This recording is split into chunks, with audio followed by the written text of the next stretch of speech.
The Lowdown. Audio downloads for people who are long on ambition, but short on time. The Lowdown. Improve Your Speech. British English. Written by David Gwilym and Deirdre Morris, and presented by Jamie Glover. Hello, and welcome to Improve Your Speech, specially designed for speakers of British English. Everyone wants to look good, but it's important to sound good too. You are your voice. It's your identity. It reveals who you are and how you feel.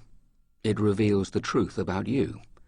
The sound that you make indicates everything about you: your background, your level of education, your ability to understand. People make assumptions about you the minute you open your mouth. The same assumptions they make when they look at what you're wearing. But it's no good putting on a power suit and then mumbling at your interview. Voice matters. Improve Your Speech will give you the tools you need to sound better. These tools will be useful whether English is your first or your second language. But let's be clear, this is not a language course.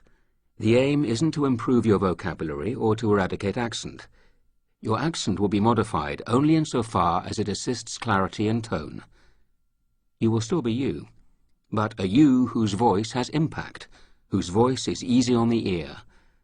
The tools and tips you'll learn will help you to develop vocal resonance and range, and to convey what you want to convey.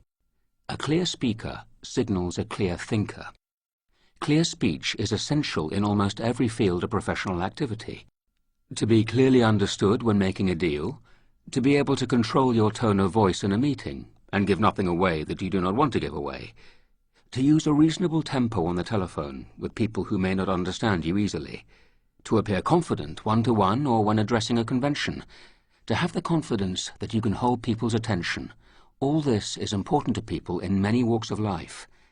Clear speech will help you maximize your potential and make you an asset to your chosen business or profession. Here's a story that illustrates the point. As an experiment, a university hired an actor to deliver a lecture on philosophy. He gave the same lecture to two separate groups of students. He delivered the first lecture in a sloppy, urban drawl. He delivered the second using proper voice production and better diction. The students of each class were then asked to fill in a questionnaire. It emerged that those students who had listened to the second lecture considered the lecturer to be not only more intelligent and more educated, but also better looking and taller. Same lecture, same lecturer, different voice. That's the kind of impact good speech can have. Let's take a moment to identify a few common bad vocal habits. Now, how brave are you? I'm going to ask you to stand in front of a mirror and talk to yourself. Say anything you like. No one's listening. As you speak, watch what you do with your lips. Are they moving at all? Do you keep them so tight that your voice has to squeeze its way through? Are your teeth clenched, as if you're trying to keep out flies? Is your tongue lazy? By that, I mean how often does it make contact with the alveolar ridge? And no, that isn't a section of the Himalayas. It's the hard gum ridge just above and behind your upper front teeth. If your tongue isn't coming into contact with this part of your mouth for a lot of what you say, chances are you aren't saying it right. Go through the vowels aloud. Just to remind you, these are A, E, I, O, and U. Do your lips change shape with each vowel, or are they fixed and wooden? Are your shoulders and neck locked, that is to say, rigid? Locking tenses the neck, the larynx, and the vocal cords, which means the voice is not relaxed and resonant.